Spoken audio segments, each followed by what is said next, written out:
Welcome, everyone, to Midwest Whitetail After Hours, presented to you by Hoyt Archery. My name is Jason Science. Today is October the 16th. We're on the, I think we're still on the outside looking in, but several of us made it out tonight, and we're here to give you the results. I've got Max and Grant, Jared, Owen, and Mike. How's it going tonight, guys? It's going good. Amen. So, Oh yeah. the obvious question, Max and Grant, what happened? Pretty slow. That's right. We got in a little bit deeper. We got to where we can shoot that scrape that he was hitting last night, and it was definitely a pretty risky move.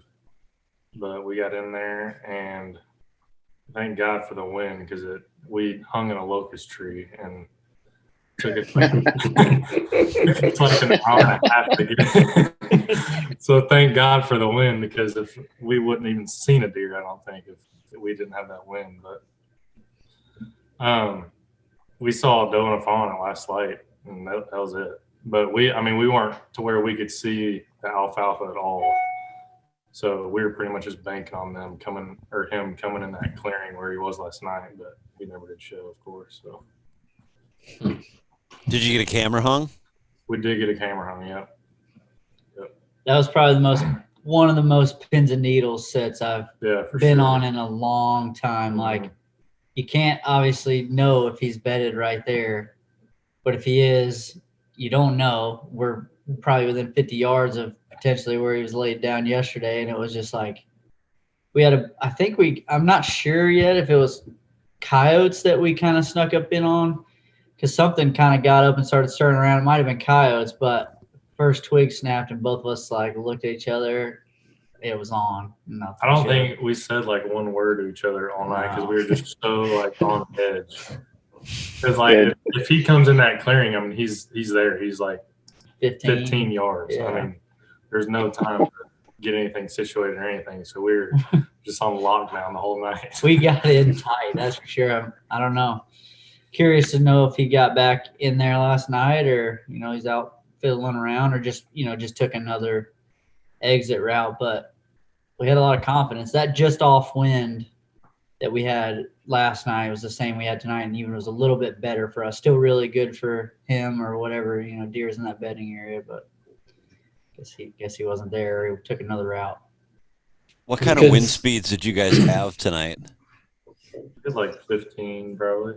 It died earlier than last night. It did. died pretty good at 5:30, 6 o'clock. So it was the last hour was gorgeous. Pretty It was calm.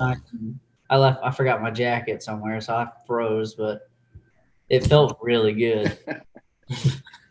Georgia boy. You freeze it in the 50s. That's not good. Old Georgia boy. 7-0, boys. You said you couldn't see the alfalfa, but could you see a good ways in any other direction, or were you just in a spot that you could just see a small Just bit? that clearing. Yeah. If the corn was cut, we would have been able to see a lot more, but the corn's not cut, so we could just see that clearing. Could you hear deer out in the corn? The doe and the fawn when they ran off.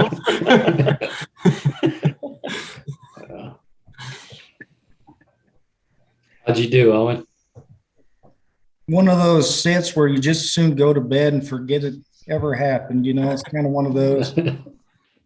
I went to a new spot I'd never hunted, the same farm that I hunted yesterday, but on the other end of the farm. And this particular stand has a lot of structure, a lot of hills. It's kind of down in a bowl. And so you probably know the rest of the story, man. The wind blew from every single direction there was. And, about the time deer started trickling out, things started going south on me. See, you gave him an education. Oh, yeah, absolutely. Yep. Owen, how often do you try new spots? Well, or was this on a new property? It was on the new property. Okay, yeah. I got you. Yep, just really depends on where the target buck is at, Yeah. What made you switch? There's just a buck down there I wanted to hunt, one that I call Stickers. It's kind of a new buck, in the blog that just came out. I think he's on that. So kind of introduce him. So that was the So you confirm that tree won't work. Yeah, not with that wind. Yeah. I was like, get that out of the way early. That's a morning spot. Yeah, I was like, I'm pretty sure that the wind's not blowing from all these directions. That's got to be structured. Oh It was man. bad. Yeah. Though I tell you what, when that wind dies in the evening and the thermals start getting you, it's brutal. I experienced the same thing tonight. I did what we talked about last night. So I sat the cherry tree, I think it's 4 sits in a row now. And Chubbs was last there on October 8th. And he's been down on the creek camera right after dark 3 times since then in the last 8 days. And so I said, you know what, I'm gonna walk in that clover hayfield. I'm gonna drop down and hang kind of on the ridge top and hunt where I can see that creek bottom. And we actually had a good hunt. I mean, I would argue that tonight's conditions were probably the best conditions we've had so far this year, as far as moon rising and high pressure and good temps and a steady wind, etc. And we had a pretty good hunt. You can't see a lot down there, similar to Grant and Max. I mean, they're got to want to go through there. And we ended up having 3 does, a fawn, a 3 or 4 year old buck, and a 2-year-old buck, some grunting, some chasing, working scrapes. So same sort of thing. Every buck I'd see, or every deer I'd see start working down the trails, like, is that him? Because there's not a lot of activity on that camera, and he's bedding, in my mind, so close there. I was thinking we're going to see him or nothing. And anyway, but that wind died down the last 45 minutes, and then the thermals kind of got us. I need to hunt that spot, I think, either in the morning or, with a steadier wind. Nothing spooked or blew, but I could feel our thermals going down to the creek. I mean, there was enough of a draft, and so deer would kind of throw their noses up, but nothing ran or blew. It just was, we were a little exposed up there. I didn't love the setup, but it certainly could have worked. But I joked in the tree that I'm sure once we get out of here and get home, I'm going to get cameras of Chubbs at the cherry tree, and sure enough. So, in daylight, Mike? Was he in daylight? Yep. Oh my God. He did. So 6:50, 6:48, something like that. 10 minutes left of legal shooting. He's working that scrape 20 yards in front of the stand. And I just perfect, just like you draw it up. So, Yeah. Anyway, he looked like he kind of came from the west, which, I count on deer. I got to give something up in that stand. That cherry tree sits on the hill, and deer come from everywhere. And so I try to blow a straight west wind right back up the fence line. And, who knows if it would have worked. I keep telling myself that we bumped him out of his bedding, and that's why he came out up there. So he wouldn't have been out there if we would have gone there. But of course, 8 days, versus 3. He was down in the creek, I think the 10th, the 13th, and the 15th. And anyway, yep. First time in daylight since season opened. First time in legal shooting since season opened. So anyway, it's exciting to think about what's to come. It's kind of it's one of the things about cell cams. You get those pictures a few hours later, you think, lose some sleep tonight about thinking about what if. But anyway, that close. Yeah, That love-hate relationship. What? That's right. What kind of night did you have, Jared? I hunted I got in the timber. I didn't hunt on any food or anything tonight, and hunted one of the more solid spots on our river farm, a pinch along the river, and had a good night. Saw a lot of deer, a lot of early movement, just nothing mature. I mean, mostly all antlerless deer. But it was a good sit. Just one of those enjoyable nights. See a lot of deer, not spook anything. Just a good clean hunt, and got to watch a lot of wildlife. Just no good bucks. Could you tell what food sources they were going to? Since, you've hunted there a few times and had slow hunts. And you think, were they going to the north or going to the east or out to cut corn? Yeah, a little bit of everything. Most were going, most was the general south to north movement. Mm-hmm. There were some deer that were going east, potentially to like the South Plot. crossing the slough and going out that Yep. way. But with all the foliage on the tree still, it's so hard to see anything beyond what you're sitting in. So you watch a deer for a little while and then they disperse wherever they want after that. They fed on acorns a little bit in there. And that's what we got stuck in the stand because we had 2 does come in late, and I thought they were just going to march right past us and then we could get down. They started feeding on acorns around us, and I mean they wouldn't leave. You can just hear them just sucking up acorns on the ground. And so we got stuck in the stand till really, really late. But it was a good night. I would say some of the best movement I've seen this year so far. Yeah, similar. We had our first deer come out 5:45 or so, which that was pretty early to see him start trickling around compared to what we've been seeing. Yeah, it was an early night in Wisconsin too. I think our first deer came out at 4:34. But I took your advice, Mike, and went to clover. You said alfalfa. Clover was the next best bet, and it was a busy night. But I was kind of surprised. No one has hunted in this particular spot, or in this quarter of a block of our lease all year. So I knew it would be busy. I just have not gotten any pictures of anything that I felt like I wanted to hunt. But something ultimately will move in there, I suspect, in the next 10 days. Thought maybe tonight would be the night. It wasn't. The best. The only antler deer we saw was after we had my cameraman took all the camera gear down, and I looked up and there was a nice 3-year-old, maybe a super 2, but that was it. It was like you said, Jared, a ton of deer movement. One of the partners that I have in the lease sat the stand that the ground blind that I had hunted Trump Tower out of, and he saw, I don't know, probably a dozen deer, and he said he had something raking the brush behind him, but never presented itself. So who knows? Yeah. It sounds, from talking to people, it sounds like it was a good night. The guys we had on last night, Tyler and Justin passed a good 5-year-old tonight, and I think he might be kicking himself a little bit, but they sent me a screenshot, broad daylight, 5-year-old deer. And then the guy that Tyler took out killed his first buck tonight, like a big 5-year-old 8. So both of them that we had on last night had really good hunts tonight. So that was pretty cool. That's awesome. That's awesome. Yeah. Do you guys think it's going to be like that for, say, another 8 to 10 days, where you're going to have intermittent activity from those mature deer? It's not going to be like all in. They're all going to be up on their feet at 8 o'clock in the morning. We're just not there yet. But certainly it's worth going hunting because eventually one of these big guys is going to get on their feet and come by.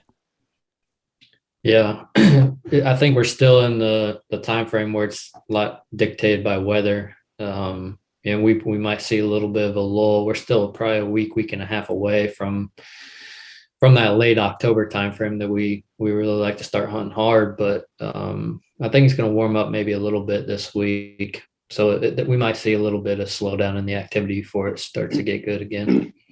Yeah, it sounds like the middle of the week, maybe at least in Wisconsin here, it's going to be Tuesday, Wednesday, maybe a little bit. I think Monday it's actually supposed to be 70. Tomorrow's going to be another good day here, but then it sounds like it's going to get really cold next weekend.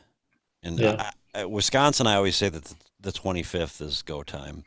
I don't know if you guys. I did notice last year in Missouri that it felt like it was a week behind down there than what it was in Wisconsin when I left. Our extended forecast looks decent. We got some warm days. It looks like Sunday, Monday, Tuesday, Wednesday, all above 70, and then Thursday, 59 is what I'm seeing right now. So yeah, we'll see. Yeah, I think we have a few more evenings of rising moon leading up to that full moon, which so I bet we continue to have some pretty decent afternoon hunts when it's not too much of a boiler. That pressure is going to be good again, I think, tomorrow. But So I bet tomorrow's decent, and then it just kind of trickles down until we hit the next front. I've had some great hunts probably October 20 and on. I mean, I think a lot of folks around here, even kind of like you, Jason, say October 25th and on. But I start thinking about diving in a little more aggressively probably from the 20th personally, just because I've had some great encounters, 21st, 22nd, 23rd, great activity. I mean, I think, there's plenty of variables, but it might be a few days earlier here, a little south of you. I've kept some pretty serious, what I call serious trail camera data, just in Excel spreadsheets, not necessarily, going through a whole bunch of pictures, but going through the dates that I got mature buck pictures. And for me, the last 3 years, it always starts right about the 20th to 23rd. It's right in, a 72-hour window pretty much. When I start to get those daylight morning pictures is really what I base it off of. I figure when I'm seeing them at 8 o'clock in the morning, or 7:30, when it's good and light out, that they're out there with a purpose, not just loafing around, maybe jumping from one bedding area to the next. So I guess that's pretty much aligns with what you guys are talking about. Mike, southwest wind, can you hunt chubs cherry tree, or is south bad? It's okay. I think last year I didn't want to hunt it because I had corn there, and a lot of deer were better than the corn. This year it's beans, so there's almost nothing. That west southwest would blow me back kind of in the beans, as opposed to back into that cutting off a corner of the turnip plot. So I'm thinking tomorrow night I go see if he'll do 2 nights in a row. It'll be 8 more days, but Yeah. I don't know. I left that stand up where we were tonight because I was going to go back in the morning and just see. It's just a neat area. I mean, it's not very big, but before we bought it, they harvested all the walnuts out of it. So it's a 18-month-old timber harvest. There's a ton of ground cover. I mean, we had just deer bedded all over in there. The canopy's still pretty open, so it's got a lot of that ground cover. But I think with the idea that he might be, I don't want to go stir it up too much in the morning because I still don't think the mornings are going to be, it's just still a little bit early for going a little too crazy in the morning. So I'll probably sit tomorrow morning and out and go up in the cherry tree tomorrow afternoon and keep my fingers crossed. I think you gotta stay after him. That's kind of a dead deer walking as tight as you kind of have him cored down. I know it. I know, and it's like funny if I'd stick to my guns and not get too excited, I thought I'd just keep sitting in that tree. He'd probably have an arrow in him right now, but it's good. It's good. It makes for a good story. Yeah. Anyway. Anybody have any big big changes in tactics or plans in the next 5 days, 7 days? 7 days, maybe you'll be getting close to when I start hunting mornings, probably about that 23rd, 25th time frame.